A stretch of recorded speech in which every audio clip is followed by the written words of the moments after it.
Hi పిల్లలు, మనం వ్యాకరణాంశాల్లో భాగంగా అనేటువంటి కాలంలో పూర్వస్వరం పరస్వరం గురించి అలానే గీత గీసిన పదాలను విడదీయండి.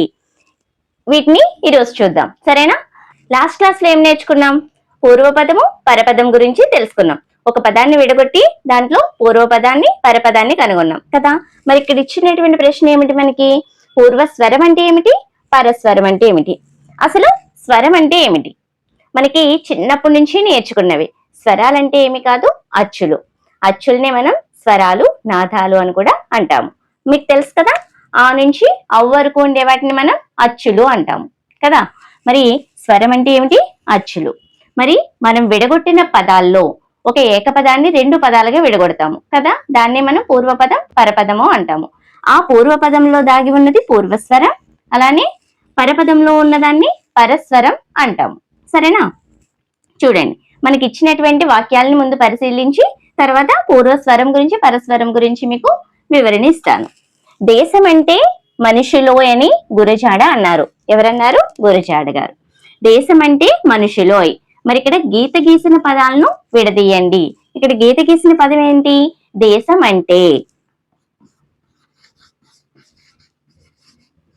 దీంట్లో రెండు పదాలు ఉన్నాయని మనకి తెలిసింది కదా. మరి ఏ విధంగా విడగొడతాము? దేశము ప్లస్ అంటే. మీకు పదాలు అనేటువంటివి విడగొట్టడం ఆల్రెడీ వచ్చింది, లాస్ట్ క్లాస్ లో మనం నేర్చుకున్నాము కదా. దేశము ప్లస్ అంటే.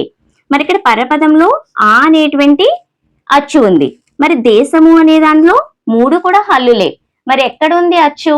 మనం స్వరం అంటే అచ్చు అనుకున్నాం. మరి మొదటి పదంలో ఎక్కడుంది అచ్చు? మనకి హల్లులన్నీ కూడా అచ్చుల సహాయంతో ఏర్పడతాయని తెలుసు కదా. మరి ఇక్కడ మూ అనేటువంటి ఈ చివర అంటే ఈ ప్లస్ గుర్తుకి ముందున్నటువంటి అక్షరాన్ని తీసుకోవాలి. ఇక్కడ ఏముంది? మూ అనేటువంటి అక్షరం ఉంది కదా. మరి ఇది ఒక హల్లు కదా. హల్లు దేంతో ఏర్పడుతుంది? అచ్చు సహాయంతో ఏర్పడుతుంది అనేది తెలుసు కదా. ఇక్కడ చూడండి, మీకు ఇక్ ప్లస్ ఆ అంటే కా కదా. ఇక్కడ ఈ హల్లుకి, ఈ పొల్లు హల్లుకి అచ్చు అనేది ఏర్పడి ఇక్కడ కా అనేటువంటి హల్లు అనేది మనకి వచ్చింది. ఇక్కడ మూ చూడండి, ప్లస్ ఊ, మూ కదా. మరి మా రావాలి అంటే ఇం ప్లస్ ఆ, మా. మనకి ఇక్కడ కావాల్సింది ఏంటి? మానా మూనా? మూ. అంటే దీన్ని మనం ఏ విధంగా విడగొట్టాలి? ఇం ప్లస్ ఊ. మరి ఇక్కడ అచ్చు ఉందా లేదా? ఈ మూలో మనకి అచ్చు ఉందా లేదా? ఉంది కదా. ఊ అనేటువంటి అచ్చు ఉంది. దీనిని మనం పూర్వస్వరం అంటాము. అంటే ఈ పూర్వపదంలో ఉన్నటువంటి ఈ అచ్చుని మనం పూర్వస్వరం అంటాం. మనం పరస్వరాన్ని త్వరగా ఐడెంటిఫై చేసేయచ్చు. ఎందుకంటే పరపదంలో ఈ మొదటి ఉన్నటువంటి అచ్చుని, ఈ ప్లస్ గుర్తుకి మొదటి ఉన్నటువంటి అచ్చుని మనం పరస్వరం అని చెప్పేసి చాలా త్వరగా చెప్పేయచ్చు. కానీ ఇక్కడ పూర్వపదంలో ఉన్నటువంటి పూర్వస్వరాన్ని మనం ఈ విధంగా చేసుకుని మాత్రమే మనం గుర్తించగలగాలి, సరేనా? అర్థమైందా? ఇప్పుడు పరస్వరం ఏది? ఆ. పూర్వస్వరం ఏది? ఊ. ఇంకొకటి చూద్దామా, మీకు ఇంకా బాగా క్లియర్ గా అర్థమవుతుంది.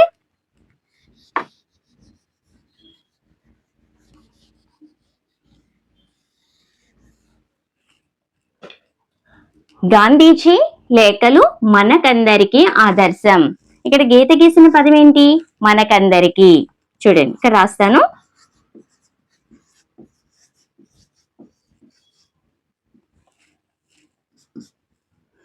ఇక్కడ మనకందరికి, మనకు ప్లస్ అందరికి.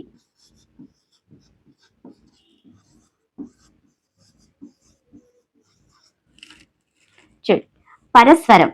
మీరు పరస్వరాన్ని చాలా త్వరగా గుర్తిస్తారు. ఎందుకంటే ఈ ప్లస్ గుర్తుకి కుడివైపున ఉన్నటువంటి పరపదంలో మొదటి అక్షరాన్ని మనం పరస్వరం అంటాము. మరి ఇక్కడ మనకు, మనకులో అన్ని కూడా హల్లులే ఉన్నాయి. ఈ కు రాయాలంటే మనం ఏం చేస్తాం? పొల్లు హల్లికి అచ్చుని చేరుస్తాము. కు అనేటువంటిది వచ్చిందా? ఈ ఊ ఏదైతే ఉందో దానినే మనం పూర్వపదం అంటాం. పూర్వపదంలో దాగి ఉన్నటువంటి అచ్చుని మనం పూర్వ స్వరం అంటారు. ఈ ఊనే ఇక్కడ పూర్వ స్వరం, సరేనా?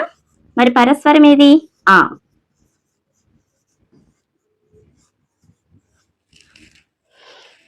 మూడో చూద్దామమ్మా.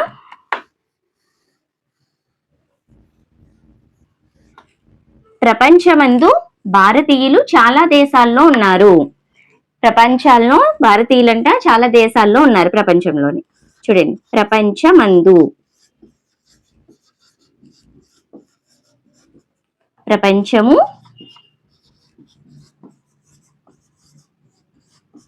ప్లస్ అందు. ఇక్కడ ప్రతి దాంట్లోని ఊ అనేదే రావాలా అంటే అలా ఏం ఉండదమ్మా. మనం పదాన్ని విడగొట్టిన దాన్ని బట్టి ఉంటుంది ఇక్కడ. సరేనా? చూడండి, ఇక్కడ మూని మనం ఏ విధంగా రాస్తాం? ప్లస్ ఊ. మరి ఇక్కడ మనకు అచ్చు అనేది ఏదో తెలిసింది కదా, దీన్ని మనం ఏమన్నాం? పూర్వ స్వరం. ఇక్కడ ఆ అనేటువంటిది పర స్వరం.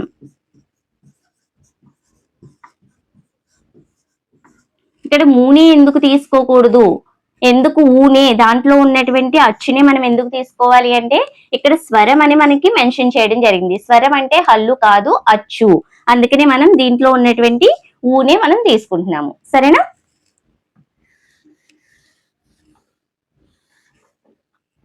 నాలుగోది చూడండి అమ్మా. అల్లూరి టంగుటూరి వంటి వారంతా స్వాతంత్ర్య సమర యోధులు. వారంతా చూడండి, వారంతా, వారు ప్లస్ అంతా. మరి ఇది పరస్వరం. ఇప్పుడు పూర్వస్వరాన్ని చూద్దాం. రు. రూలో మనం ఏ విధంగా రాయాలి? రూని పల్లు హల్లు, ఇర్ ప్లస్ ఊ ప్లస్ రు అయింది కదా. ఈ ఊ ఏదైతే ఉందో దాన్ని మనం పూర్వస్వరం అంటాం. ఇప్పుడు తెలిసిందా మీకు? ఐదో వాక్యాన్ని కూడా చూద్దాము. గ్రంథాలయం. అమూల్యమైన పుస్తకాలకు నిలయం గ్రంథాలయం. ఏంటి? అమూల్యమైన పుస్తకాలకు నిలయం గ్రంథాలయం. గ్రంథాలయంలో మనకి అన్ని పుస్తకాలు అనేటువంటివి ఉంటాయి కదా. గ్రంథాలయం. మరి దీన్ని ఎలా విడగొట్టాలి మనం? గ్రంథ ప్లస్ ఆలయం.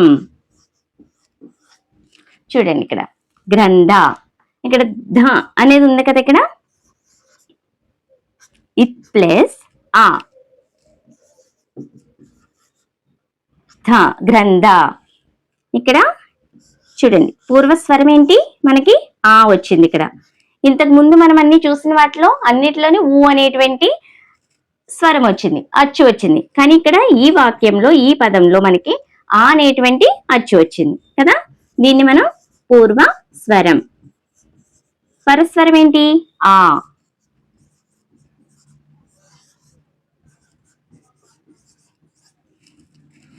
చూడండి నాన్న, దేశం అంటే మనుషులో అని గురజాడ అన్నారు. ఈ వాక్యాలన్నీ మీకు గీత గీసిన వాక్యాలన్నీ, పదాలన్నీ కూడా ఇక్కడ మళ్ళీ మీకు రాసి చూపిస్తాను. ఫస్ట్ ఇదేంటి? దేశం అంటే కదా. దేశము ప్లస్ అంటే. మరి దీంట్లో పూర్వ స్వరం.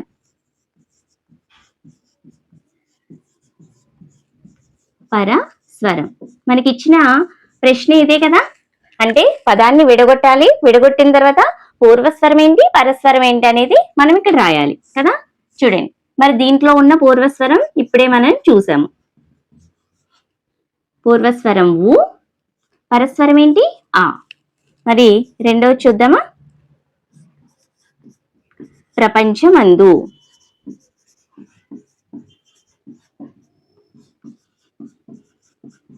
ప్రపంచము ప్లస్ అందు. మరి దీంట్లో కూడా పూర్వస్వరం ఏంటి మనకి? ఊ. పరస్వరం ఏంటి? ఆ. మూడు. మనకందరికి. మనకు ప్లస్ అందరికి.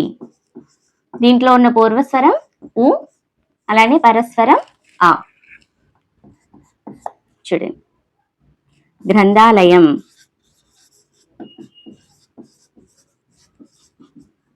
గ్రంథ ప్లస్ ఆలయం. దీంట్లో ఉన్న పూర్వస్వరం ఏంటి? ఆ. పరస్వరం ఆ. ఐదవది చూడండి, వారంతా. వారు ప్లస్ అంతా. పూర్వస్వరం వు, పరస్వరం ఆ. ఇప్పుడు తెలిసిందా పూర్వస్వరానికి పరస్వరానికి తేడా? ఇంకా వ్యాకరణాంశాలు అనేటువంటివి ఇంకా ఉన్నాయి, నెక్స్ట్ క్లాస్ లో చూద్దాం. సరేనా? Thank you.